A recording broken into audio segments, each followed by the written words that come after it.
8 वर्ष हैला ना। हाँ, 8 वर्ष। 8 वर्ष पर आज गाँव को जाऊँ। जीवाकू पड़ी न था जदि पिला माने जीवाकू चाही न था।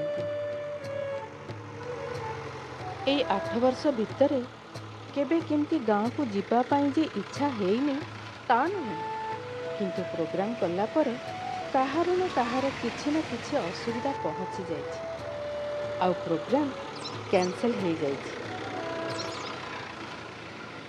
जा हो एथर 8 वर्ष पर आम गाँव को जाऊँ। एथर एपर्यंत भी किछि असुविधा पहुँचीनी, किंतु से जे कहती पियाला और ओठ भितरे अनेक फांक गाँव रे न पहुँचला जाए किछि कही हबनी।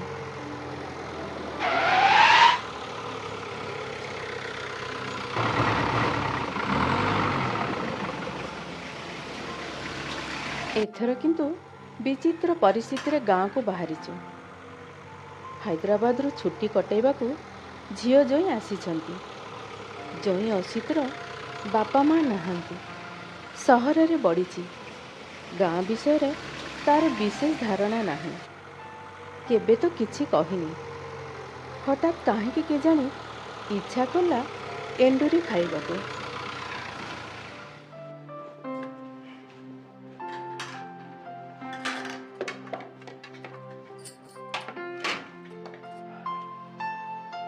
हाँ सेठ दियो खाइदो ना। सेठ दियो ना। एथरक अरे ये कौन इडली चटनी संभर एंडुरी का अरे बाबा मु कौन करी नबकू तो मार्केट पठेइथिली। से तीन मार्केट बुलला हले हळदी पत्र कोठी भी पाइलानी। बुझिल मनर सिना गोटे सीजन फिजन किछि नहीं हेले हळदी पत्र तो कोन गोटे पर्टिकुलर सीजन अछि ना। चढ़ई दियो मो गोल दही को बसा दही बोली भाबी चढ़ई दियो। भाउज हैदराबाद रे जी रुहे ताबे इडली चटनी संभर नितिदिनिया ब्रेकफास्ट नुआ कौन ए मिस्टर सब बेले एमती नुआ खोजिले चलिबोनी मो नहले आम नणंदकर अवस्था कौन हबो कहिला। अरे नाई मो सुंदर तृप्तिर अवसाद नहीं जेते देखुथिले नुआ दिसुथाई। आम दीपा सब बेले नुआ। बो तो जोईर मन बहुत खराब ताकू एंडुरी बदल रे इडली दिया गला बोली। कौन करा जीव बापा, हळदी पत्र तो मिलला। अच्छा बो तो जोईर एमती गोटे बेसिजिनिया इच्छा काई केला जे? सीजन कौन बेसिजन कौन हेई थांता आम गाँ हळदी पत्र मिली थांता कि नहीं देखी थांत। आम गाँ रे नथिले परसु 7 खंड गाँ खेदी जाई थांते हळदी पत्र पई। अरे गोटे सेकेंड गोटे प्रपोजल आमे समस्ते मिसी जदी 2-4 दिन पे गाँ को गले केमती हुआ कहला। माने मोर कहबा हैला हमर तो आउरी 15 दिन छुट्टी अछि। हां पिलावन के वैकेशन अछि। 8 वर्ष हैला आमे गाँ माटी माडिने। तम मानक बापा चली गला परे से जे तम माने मते गाँ रु नी आस्थिलो। माने किंतु बो एबे तो आम बिजनेस रे टिके फुर्सत अछि। गाँ को जीवा कथा भाबिले भारी एक्साइटिंग लागुची। ताहले हमें गाँ को जिबा। यस वेट अतीत रे अनेक थरा प्रोग्राम भंडू रही। एथरक जदि जीवा ताहले काली ही जीवा। माने बिना योजना रे बिना प्रिपरेशन हठात प्रिपरेशन न कले आमे केबे भी जाई परिबानी। किछि असुविधा हबनी।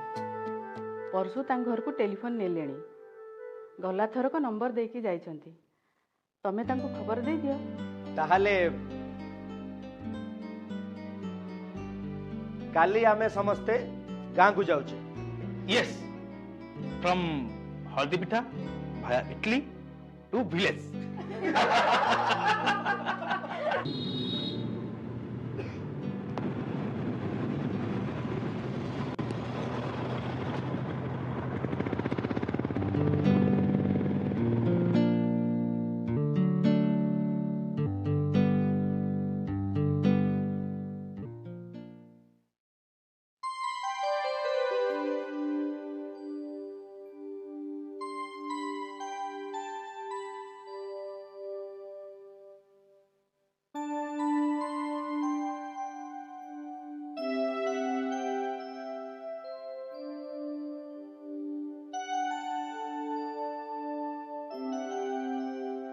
ଭାଉଜ ପ୍ରଣାମ। ଆଉ ସବୁ ଭଲ ତ ପରଶୁ? ଭଲ ଆଉ କଣ ଭାଉଜ, ସେମିତି ଚାଲିଛି। ଅବସ୍ଥା ଯାହା ହେଲାଣି ଚାଷବାସ କରି ଆଉ ଚଳି ହବନି। ନମସ୍କାର ପଶୁପକ୍ଷୀ। ହେଲା ହେଲା ହେଲା।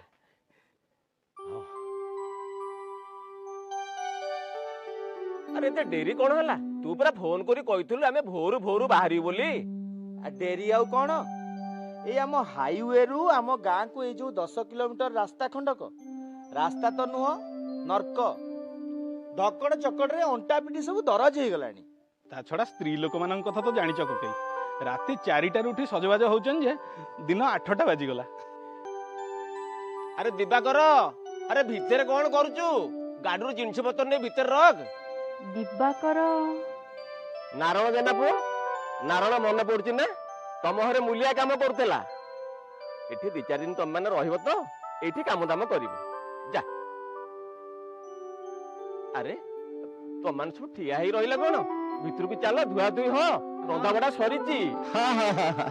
ଆସ ଅସିତ, ତମେ ତ ଆମ ଗାଁକୁ କେବେ ଆସିନ। ଏଇଟା ହଉଛି ଆମ 7 ପୁରୁଷର ଭିଟାମାଟି। ଅବଶ୍ୟ ବୋଉ ଛଡା ଆମେ ମାନେ କେହି ବେଶୀ ପରିଚିତ ନୋହୁ ୟା ସହିତ, କାହିଁକି ନା ପିଲାଟି ଦିନରୁ ଆମେ ମାନେ ସମସ୍ତେ ପାଠ ପଢିବା ପାଇଁ ବାହାରେ ବାହାରେ ରହିଲୁ। ଆସ। ଆଉ ସେ ପୁରୁଣା ଗାଁ ନାହିଁ ରେ ପିଲେ। କୃଷ୍ଣ ଚାଲିଗଲେ ମଥୁରା ଆଉ ମଥୁରା ହେଇକି ନାହିଁ, ରାମ ଚାଲିଗଲେ ଅଯୋଧ୍ୟା ଆଉ ଅଯୋଧ୍ୟା ହେଇକିରି ନାହିଁ। ଯା ଯା ମା ଯା।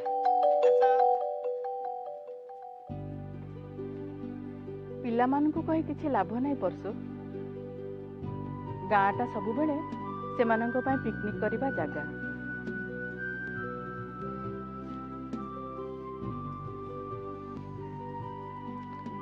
ଚିହ୍ନିଲ ଭାଉଜ, ଇଏ କିଏ? ମୁଁ ତ ଇଏ ପରା ମୋ ଝିଅ ଲକ୍ଷ୍ମୀ।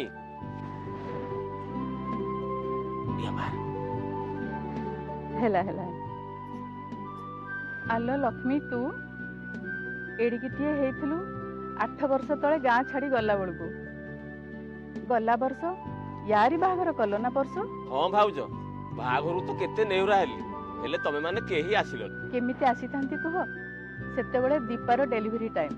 ଏଇ 2 ଦିନ ହେଲା ସେ ପରା ଶାଶୁଘରୁ ଆସିଛି। ଯାହା ହଉ ତୋ ସାଙ୍ଗରେ ଦେଖା ହେଇଗଲା।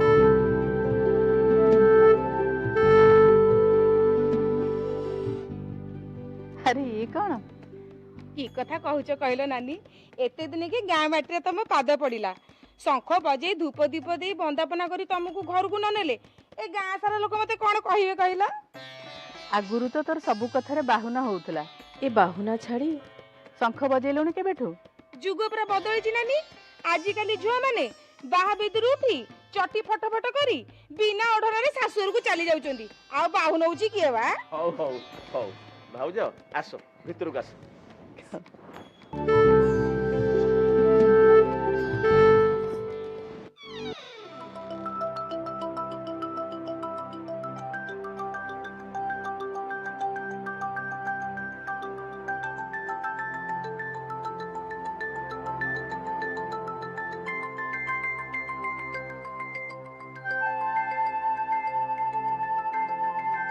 8 ବର୍ଷ ପରେ ଆଜି ଆସୁଛ?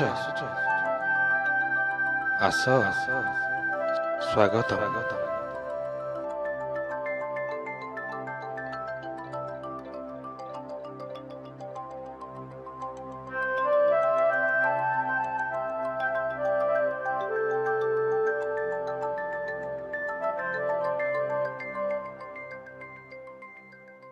ବାପା ସବୁଦିନ ଚାକରକୁ ସାଙ୍ଗରେ ଆଣି ସାରା ଘରଟାକୁ ସଫା କରିଦେଇ ଯାଆନ୍ତି।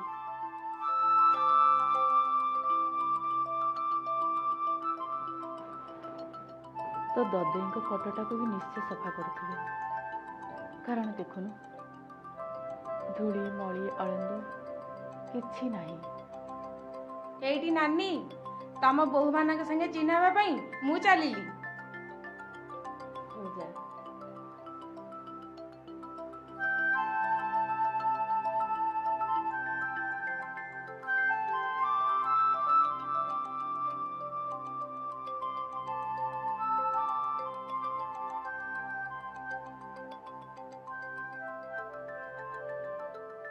ଗଦିଟା ପୁରୁଣା। ବାପା ଆମ ଘରୁ ବେଡସିଟ୍ ଆଣି ପକେଇଛନ୍ତି। ଏଇଟା ତ ମୋ ଶୋଇବା ଘର ଥିଲା ନା ବଡ଼ ମା? ଭାଉଜ ପିଲାମାନେ ଖାଇବାକୁ ବସିଗଲେଣି, ତମେ ଖାଇବନି କି? ନା ମୋତେ ଭୋକ ନାହିଁ, ତମେ ସବୁ ଖାଇଦିଅ। ହଉ ମା ଲକ୍ଷ୍ମୀ ଆ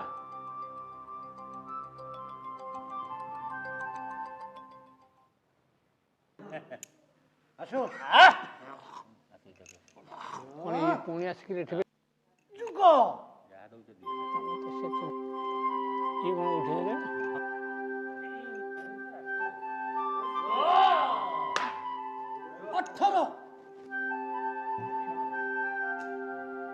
ଆରେ ପୋଷା ଖେଳ ଦେଖୁଛୁ? ହଁ ହଁ ଭାରି ଇଣ୍ଟରେଷ୍ଟିଂ। ସେ ପାଖକୁ ଚାଲ, କାଳେ ଏମାନେ ଡିଷ୍ଟର୍ବ ହେବେ। ଆରେ ଡିଷ୍ଟର୍ବ କ'ଣ, ଇଏ ବୁଢ଼ା 4 ଜଣ ପୋଷା ଖେଳରେ ବସିଗଲେ ଏମିତିଆ ମସଗୁଲ ହେଇଯାଆନ୍ତି ଯେ ବଜ୍ର ପଡ଼ିଲେ ବି ତାଙ୍କୁ ଜଣା ପଡ଼େନି। ଏଇ ଦେଖୁନ ଆମେ 2 ଜଣ ଏଠି ଠିଆ ହେଇକିରି କଥା ହଉଛେ, ତାକୁ କ'ଣ କିଛି ଶୁଭୁଛି? ଆଚ୍ଛା କକେଇ, ଏମାନେ କ'ଣ ସବୁଦିନ ଆସି ଖେଳନ୍ତି? ସବୁଦିନ ନୁହଁ, ସପ୍ତାହକେ 2-3 ଦିନ ଆସିକିରି ଖେଳନ୍ତି। ଆରେ କେତେ ବଡ଼ ଅଗଣା ଦେଖୁଛୁ ତ? ହଁ ଏଇ ଯୋଉ ବେଦୀ, ଏ ବେଦୀଟା ହଉଛି ତମ ଠାକୁରଙ୍କର ଦୋଳ ବେଦୀ। ଦୋଳ ଝୁଲଣରେ ରାଧାକୃଷ୍ଣ ଏଇଠୁ ବାହାରନ୍ତି। ଶେଷ ବେଳକୁ ସଦାନନ୍ଦ ଭାଇନା ଗାଁ ମୁଣ୍ଡରେ ମନ୍ଦିର ତୋଳି ରାଧାକୃଷ୍ଣଙ୍କୁ ପ୍ରତିଷ୍ଠା କଲେ। ବାପା ଚାଲିଗଲେ, ଆଉ ତାପରେ ଆମେମାନେ ବୋଉକୁ ନେଇ ସହରକୁ ଚାଲିଗଲୁ।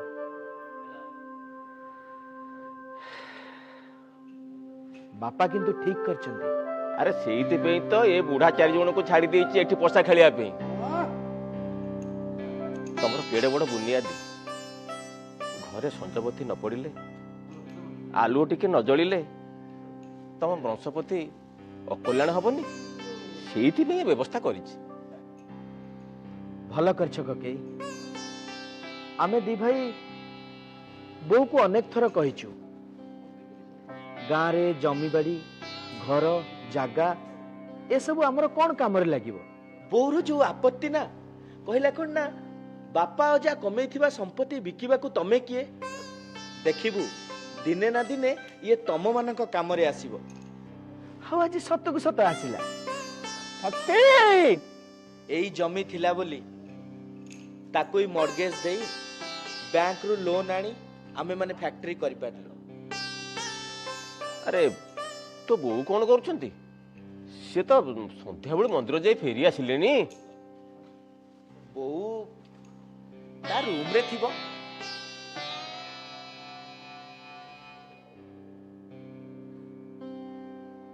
ଭାଉଜ କିଏ ପରଶ? ଆସ ଆସ। ଇଏ ପିଲାମାନେ କ'ଣ ଖାଇବେ କ'ଣ ନ ଖାଇବେ କିଛି ତ କହିଲନି। ଆମର ଏ ଗାଁରେ କ'ଣ ବା ମିଳୁଛି? ଏଇ ପୋଖରୀ ମାଛ ଆଉ ବିଲ ଧାନରୁ ଚାଉଳ। ସେଇଟା କ'ଣ କମ୍ କଥା ପରଶ? ସହରରେ କିଛିଟା ବି କାହାର ନୁହଁ। କିଣା ଚାଉଳ, କିଣା ପରିବା, କିଣା ମାଛ ମାଂସ। ହେଲେ ଏଠି ସେମାନେ ନିଜ ଗଡ଼ିଆର ମାଛ, ନିଜ ଚାଷ ଜମିର ଚାଉଳ ଆଉ ନିଜ ବାଡ଼ିର ପନିପରିବା ଖାଇବାକୁ ପାଇଲେ। ଜାଣିଛ, ପିଲାମାନେ ଭାରି ଖୁସି। ତମ ସାଙ୍ଗରେ ଗୋଟେ କଥା ଥିଲା ଭାଉଜ। 2 ବର୍ଷ ହେଲା ତମ ଜମିରୁ କେତେ ଆମଦାନୀ ହେଲା ସେ ହିସାବ ତ ତମେ ନେଲନି। ପିଲାମାନଙ୍କୁ କହିଲି ଯେ ସେମାନେ କହିଲେ ଆମେ ମାନେ ଏସବୁ କଥା ବୁଝିପାରିବୁନି। ତମର ମନେ ଅଛି ନା ପରଶୁ, ଭାଇ ଯେତେବେଳେ ବିଛଣାରେ ଥିଲେ ପ୍ରତିଦିନ ସକାଳେ ସନ୍ଧ୍ୟାରେ ତମେ ତାଙ୍କୁ ଦେଖିବାକୁ ଆସୁଥିଲ। ଆଉ ସେତିକି ବେଳେ ତମେ ତାଙ୍କୁ କଥା ଦେଇଥିଲ, ଏ ଜମିବାଡ଼ି, ଘର ଦ୍ୱାର ସବୁ କଥା ତମେ ବୁଝିବ ବୋଲି। ମୁଁ ତ ତମକୁ କେବେ ସନ୍ଦେହ କରିନି, ଆଜି କାହିଁକି ସେ କଥା ଉଠଉଛ? ଉଠେଇବିନି କେମିତି ଭାଉଜ? ଏ ଗାଁ କ'ଣ ସେ ଗାଁ ହେଇକିରି ଅଛି? ଲୋକେ କହୁଛନ୍ତି ମୁଁ କୁଆଡ଼େ ସଦାନନ୍ଦ ମହାପାତ୍ରଙ୍କ ଜମିରେ ହରିଲୁଟ ଚଲେଇଛି। ସେ କଥା ମୁଁ କେବେ ପଚାରିବିନି, ଆଉ ମୋ ପିଲାମାନେ ବି ସେ ପ୍ରଶ୍ନ ତମକୁ କେବେ କରିବେନି। ଦେଖୁଛ ତ, ଏ 2 ଭାଇ ଯାକ କେମିତି କାନ୍ଧକୁ କାନ୍ଧ ମିଶାଇ ଏକାଠି ବ୍ୟବସାୟ କରୁଛନ୍ତି। ଏ 2 ବୋହୂ ଏମିତି ଯେ କେହି କାହାଠୁ ଅଲଗା ହେବାକୁ ଚାହାନ୍ତିନି। କଥାରେ ଅଛି ଯେତେ ଭାଇ ସେତେ ଘର, କିନ୍ତୁ ସେ କଥାଟା ମୋ ଘର ପାଇଁ କେବେ ବି ଘଟିବନି। ଆସ।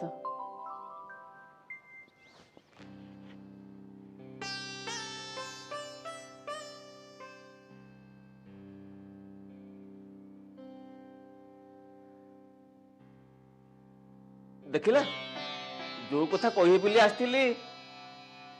କୋଉ କଥା? ସିନ୍ଧୁକର ଚାବିକାଠିଟା ଆଣିଛ ଭାଉଜ? ହଁ ଆଣିଛି। କାହିଁକି? ନାଇଁ ଆଜି ତ ରାତି ହେଇଗଲାଣି, କାଲି ସକାଳେ ଟିକେ ଖୋଲିକିରି ଦେଖିଦବ, କାଳେ ଉଇ ଫୁଇ ଲାଗିଥିବେ। ସିନ୍ଦୁକରେ ସେମିତି କିଛି ନାହିଁ। କିଛି ଫଟା କଂସା ବାସନ ଆଉ ଏ ଆଳିମାଳିକା ଜିନିଷ ହେଇଥିବ। ତଥାପି ଟିକେ ଖୋଲିକିରି ଦେଖିଦବ, କାଠ ସିନ୍ଦୁକ ତ। ଏମିତିକା ସିନ୍ଦୁକ ଆଜିକାଲି କିଏ ରଖୁଛି? ହଉ ଦେଖିବି।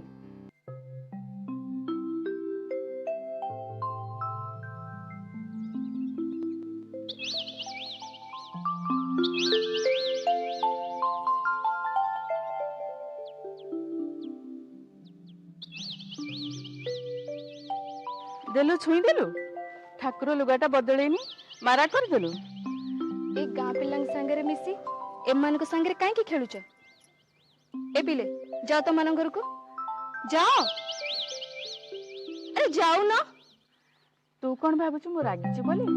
ନା ରେ, ରାଗିବି କାହିଁକି? ଏଇଟା ମୋର ଅଭ୍ୟାସ, ପାଟିରୁ ବାହାରି ପଡ଼ିଲା। ମୁଁ ତ ଭାବୁଥିଲି ଏ ଗାଁ ପିଲାଙ୍କ ସାଙ୍ଗରେ ଏମାନେ ମୋଟେ ଚଳିପାରିବେନି ବୋଲି, କିନ୍ତୁ ଦେଖ ତ ଏ ଗାଁ ପିଲାଙ୍କ ସାଙ୍ଗରେ କେତେ ସୁନ୍ଦର ଖେଳୁଛନ୍ତି। ଖେଳରେ ପିଲେ ଖେଳ। ମୁଁ ପଛକେ ମୋର ଏଇ ଛୁଆଁ ଲୁଗାଟାକୁ ଧୋଇଦେବି, ହେଲେ ତମ ଖୁସିଟାକୁ ତମେ ଧୋଇ ଦିଅ ନା। ଖେଳ। ଆ ଯିବା।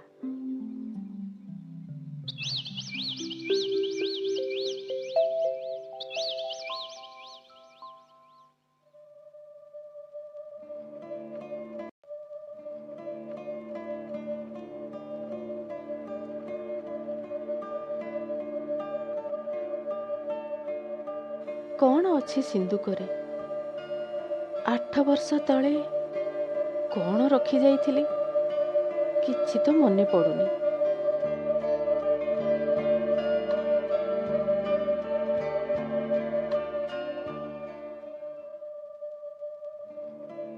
ମନେ ବି ପଡ଼ିନଥାନ୍ତା, କାଲି ଯଦି ପରଶୁ ସିନ୍ଦୁକରେ ଉଇ ଲାଗିବା କଥା କହିନଥାନ୍ତେ।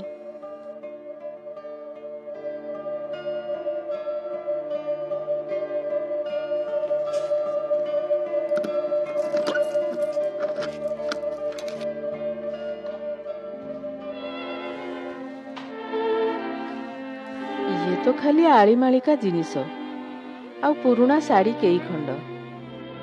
ଆରେ ଶାଢ଼ୀ ତଳେ ଏଇଟା କ'ଣ?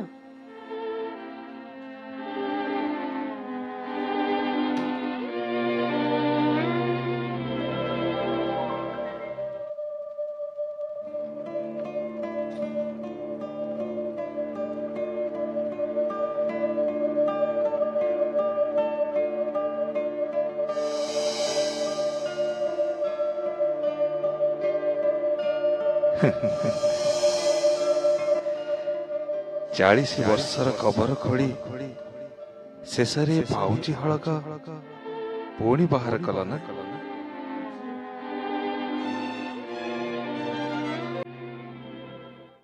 40 ବର୍ଷ?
एते पाखरे आसिके ठिया हेलेनी हेले मुह उठेके टिके चाहुन चाहिए आविष्कार करने आगु शुणिकी तुमको आविष्कार कर सारी तो माने यही तो मो पाऊँची हड़क एक तो राति अनेक है गाँटा सारा सुनसान हांडीशाल खंजारू तुम बाहरला मात्रे तुम पाऊँजीर ऋणु झुणु शब्द जनईदेला जो तुम इे आस अच्छा आसवा दिन ठू आज जाए तो यहीटा तुम पादरे नथिला बाक्सरे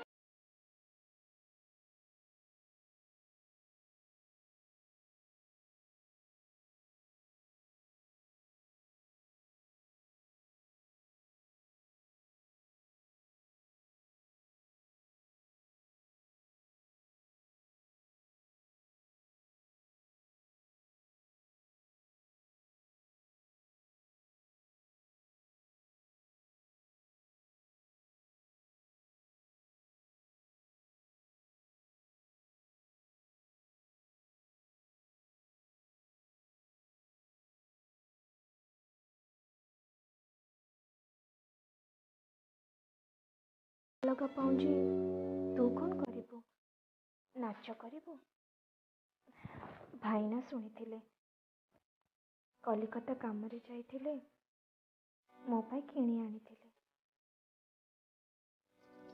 बो तो पिंधिबाकू देलानी रखी देइथिला जानी पारलिनी केतेबेले हाथ बाक्सरे देई देइथिला जाहु भला है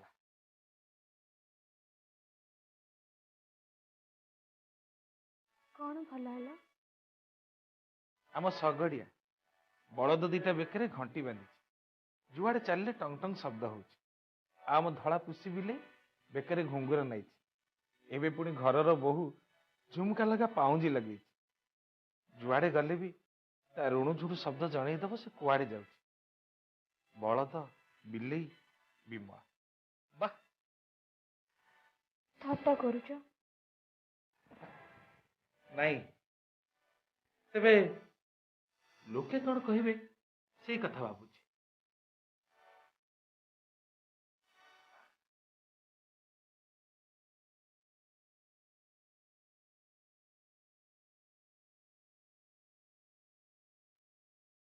बो ए बो घर भितर कौन करछु जे आमे समस्ते ब्रह्मा पीसी घर को जाइथिलु बढ़िया छुंची पत्र पिठा खाई तू जाइथिले खाई थांत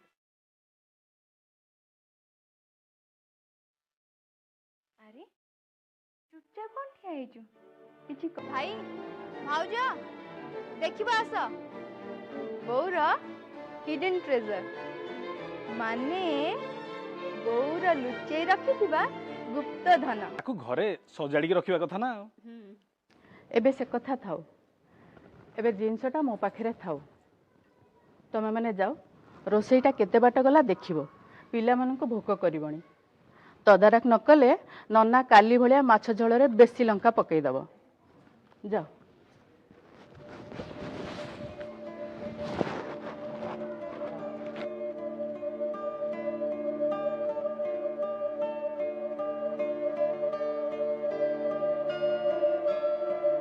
कथा छिंडी जाइची वाह एटा मु नेबी लवली आजिकली ए भलिया निता जिंस आ बोकर बाहाघर जिंस एटा कोन पिंदी हबो नहीं करले एटा कोन दांत मन खराब शोपीस हबनी हिसाब रे सजे रखले भल लागिवो छिंडी जाइची एंसेस्ट्रल जिंस एटा मु नेबी ताकू घरे सजाड़ी के रखिबा कथा ना ए भलिया निता जिंस आ मिलुनी कथा छिंडी जाइची वाह वाह एटा मु नेबी लवली आजिकली ए भलिया निता जिंस आ बोकर बाहाघर जिंस एटा कोन पिंदी नहीं करले एटा कोन मन खराब हबनी शोपीस हिसाब रे सजे रखले भल लागिवो एटा मु नेबी ताकू घरे आजिकली सजाड़ी के ए रखिबा भलिया कथा निता जिंस आ मिलुनी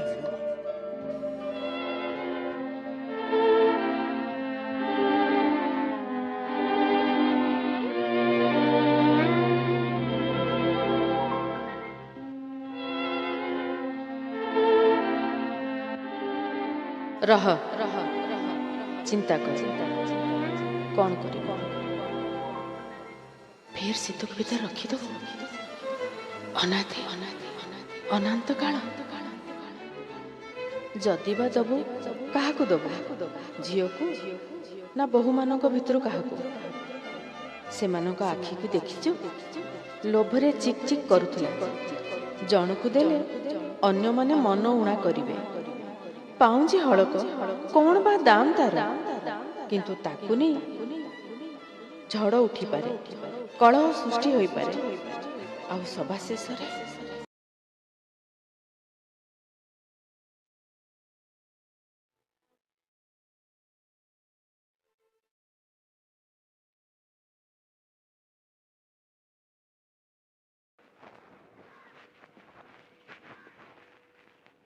ତମେ ଏଇଠି ବସି ଚା ପିଉଛ? ଭାଇନା ମାନେ କୁଆଡେ ଗଲେ? ନଡ଼ିଆ ତୋଳିବାକୁ ଗୋଟେ ଲୋକ ଆସିଛି, ତାକୁ ତଦାରଖ କରିବା ପାଇଁ ଭାଇନା ବାଡ଼ିଆଡ଼େ ଯାଇଛନ୍ତି। ତମ ଲୁଗାପଟା ସଜାଡ଼ି ଦେଇଛି, ଆସିଲେ ଦେଖିବ ଆଉ କିଛି ଛାଡ଼ି ଦେଇଛି କି? 3ଟା ବେଳେ ବାହାରିବାକୁ ପଡ଼ିବ ଯେ। ବୋଉ କ'ଣ ସେମାନେ ସାଙ୍ଗେ ବାରିଆଡ଼କୁ ଯାଇଛି କି? କହିପାରିବିନି। ସକାଳଠୁ ତାର କାହିଁ ଦେଖା ନାହିଁ। ବୋଉ, ତୁ କୁଆଡ଼େ ଯାଇଥିଲୁ? ନଡ଼ିଆ ପାରିବା ଦେଖିବାକୁ? ନା, ପରଶୁଙ୍କ ଘରକୁ।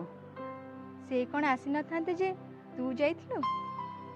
ହଉ ଛାଡ଼, ତୋ ଜିନିଷପତ୍ର ସଜାଡ଼ିଲୁଣି? 3ଟା ବେଳେ ବାହାରିବା ପରା। ଯାଉଛି ସଜାଡ଼ିବି। ହଁ ଶୁଣ, ସେ ପାଉଁଜି ହଳକ ମନେ କରି ନେବୁ। ପାଉଁଜି ତ ଫେରେ ସିନ୍ଧୁକ ଭିତରେ ରଖିଦେଲୁ ନା କ'ଣ?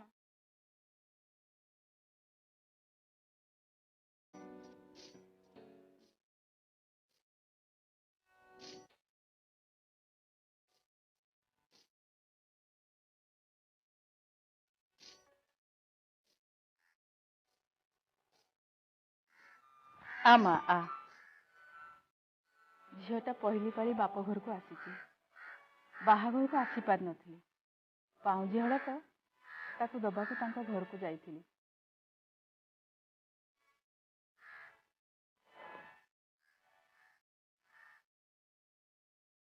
ଭଲ କଲୁ ବୋଉ।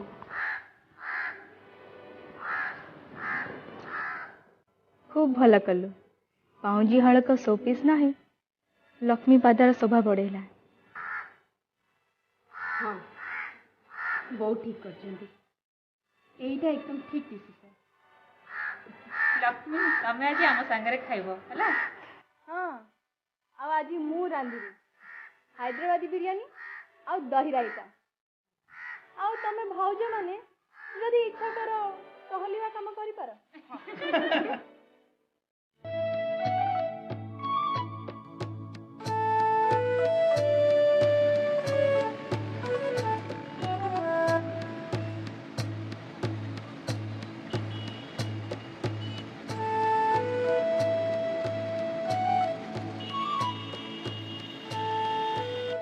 ଏଇ କିଛି ଦିନ ଗାଁରେ ବେଶ ଭଲରେ କଟିଗଲା। ଶେଷ ଆଡ଼କୁ ଖାଲି ଯାହା ଏଇ ପାଉଁଜିର ସମସ୍ୟାଟା କିଛି ସମୟ ପାଇଁ ଗୋଟେ ଅସ୍ୱସ୍ତିକର ପରିସ୍ଥିତିର ସୃଷ୍ଟି କରିଦେଇଥିଲା। ମୁଁ ତ ଡରି ଯାଇଥିଲି। ପିଲାଏ ମୋତେ ଗୋଟେ କଠିନ ପରୀକ୍ଷା ଭିତରକୁ ଠେଲି ଦେଇନାହାନ୍ତି ତ? ସ୍ନେହର ଦାବି ନେଇ ଠିଆ ହେଇଯାଇଥିଲେ 3 ଜଣ, 2 ବୋହୂ ଆଉ ଝିଅ। ମୁଁ ତ ସେମାନଙ୍କୁ କେବେ ପାତର ଅନ୍ତର କରିନାହିଁ। ଯାହା ହଉ, ମେଘ କଟିଗଲା। ଆମେ ଏକାଠି ଯାଇଥିଲୁ, ପୁଣି ଏକାଠି ଫେରୁଛୁ।